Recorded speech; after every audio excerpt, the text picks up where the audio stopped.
intolerância, porque a tolerância é uma palavra que na sua etimologia latina remete a sofrer em silêncio. Então a ideia da tolerância é vista como submissão, e nós temos a cultura do macho alfa, que acha que é preciso não apenas ter opinião, mas impor essa opinião. A tolerância é uma grande virtude, mas a tolerância passiva que domina num determinado momento significa apenas o seguinte: eu não me importo que você seja lésbica desde que você não sente do meu lado. A tolerância ativa é aquela que diz que só é possível viver em sociedade e só é bom porque existe a diversidade. Então eu não apenas digo que você é lésbica e eu não sou, mas eu acho isso uma das melhores coisas que jamais aconteceu na história, que você seja diferente de mim. E a tolerância ativa proclama a diversidade como princípio. O que ocorre na internet?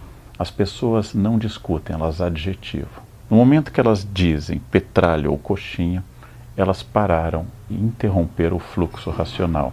Elas negaram ao outro a capacidade de ser. No momento que eu lhe classifico com algum adjetivo, um substantivo que se torna um insulto, eu tento colocá-lo numa caixinha para impedir o diálogo. Eu expressei uma determinada opinião e alguém me manda a seguinte questão: por que é que você defende Che Guevara, que é um genocida?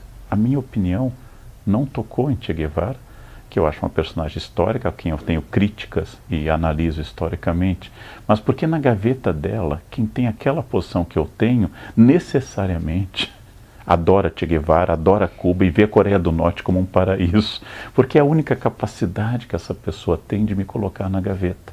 E esse xingamento, como todos os xingamentos, fala de mim e não do outro. Você olhar para o outro, reconhecer nele uma instância humana, não desumanizá-lo e ouvir um argumento sem apenas classificar. Então eu já escorreguei nessa questão também, já adjetivei pessoas, é um erro que eu vou tentar sempre impedir. É preciso ouvir. Ouvir é uma ideia. Eu cheguei a brincar sobre a opinião, é uma metáfora que tem alguma vulgaridade, mas muita eficácia. Opinião é como uma parte específica do seu corpo, normalmente vista como o ponto final da digestão. Você pode dar, é seu, dê à vontade, mas não é obrigatório dar todo dia. E tem que perguntar se a pessoa quer também. Não dê como princípio, dê como amor, como prazer, e não como princípio. Né? Não precisa ter opinião sempre. Agora, como você disse, hoje, meu aluno de 18 anos entra na aula, lê 3 parágrafos de Kant, um dos maiores filósofos da modernidade, e diz: não concordo. Não há mais o espaço para dizer que se ele estudar 30 anos Kant, ele vai entender. Mais 30, ele talvez possa não concordar.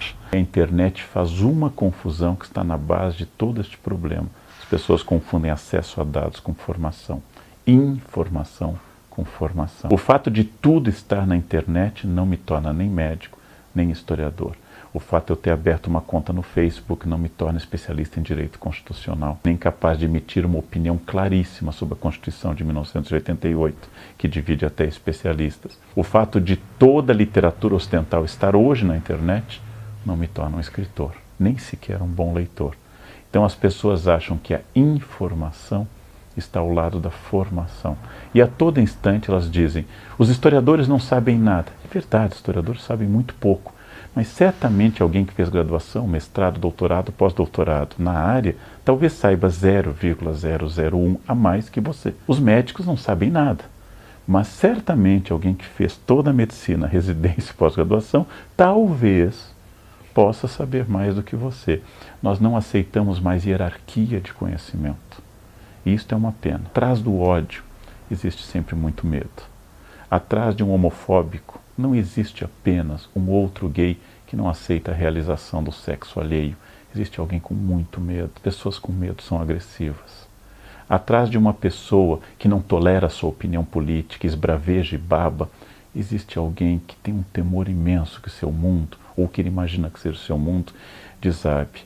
E aí o meu conselho é o seguinte: nós devemos sempre debater, mas quando alguém arregalar os olhos, gesticular bravamente, começar a salivar, afaste-se lentamente, concorde, porque nunca devemos tocar tambor para maluco dançar. Agora, se não for isso, se alguém estiver expressando a sua opinião, discuta com essa pessoa. Mas lembre que não dá para salvar todo mundo da sua própria ignorância, porque a ignorância produz uma zona de conforto, que foi estudado por Etienne Lavoisier no século XVI, no discurso da servidão voluntária. Não há nada mais agradável do que abrir mão da capacidade de raciocinar em torno de uma ideia fundamentalista, religiosa, de uma dieta específica, de uma seita, de um grupo ou de um partido. Ela produz em mim a total liberdade, porque eu paro de precisar escolher. Menos a banda larga.